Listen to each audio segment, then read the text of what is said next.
So today, we're taking a closer look at a professional recovery solution designed specifically for Microsoft Exchange environments.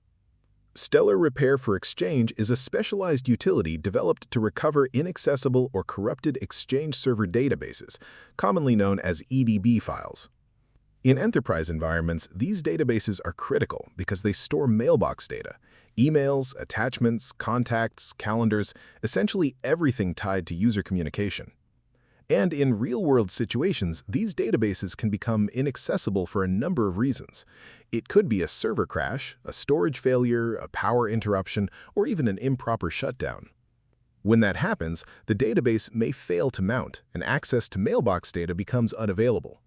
That's where a tool like this is designed to help.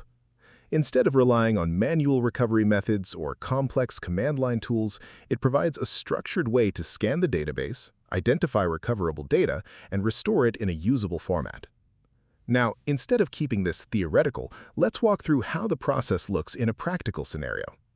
So here I am on my system, and I've already launched the software. Right away, the interface looks clean and focused. There's no unnecessary complexity, which is important when you're working with something as critical as data recovery.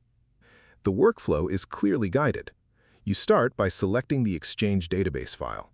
So I'll go ahead and browse and load this EDB file here. Now, in a real-world scenario, this would be a database that's either corrupted or inaccessible due to a server-side issue. Once the file is selected, the software provides two scanning options: Quick Scan and Deep Scan. Quick Scan is designed for faster analysis and works well in most typical cases. Deep Scan, on the other hand, is more thorough and is intended for situations where the database is heavily damaged or partially unreadable. So I'll begin with the scan. At this stage, the software starts analyzing the internal structure of the database. It attempts to read the data blocks, interpret mailbox information, and reconstruct the content in a readable form. Now, depending on the condition of the database, the behavior of the scan can vary. In some cases, the scan completes quickly and provides a full preview of recovered mailboxes. In other cases, especially with severe corruption, the process may take longer or require a deeper analysis. And that's normal when dealing with damaged database files. Now, once recoverable data is identified, the software allows you to preview mailbox content before performing the actual recovery. This includes emails, attachments, contacts, and folder structures. Everything is structured in a way that closely matches the original mailbox. And that's important because maintaining data integrity and organization is critical during recovery. Now, stepping back and looking at the overall workflow, what this software is doing is simplifying what would otherwise be a complex and time-consuming process. Instead of dealing with manual recovery attempts, log file dependencies, or risky recovery methods, you get a structured, step-by-step approach. You select the database, run the scan, review recoverable data, and export it into a usable format. There are also a few additional features worth mentioning.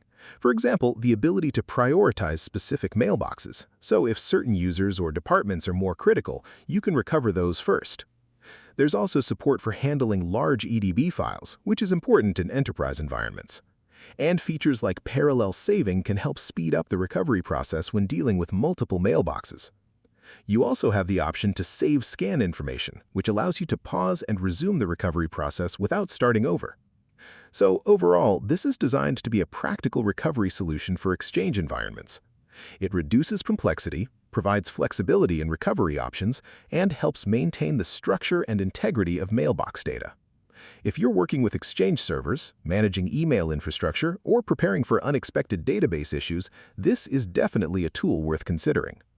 I'll leave the product link in the description so you can check it out and explore it further. And that's it for this one.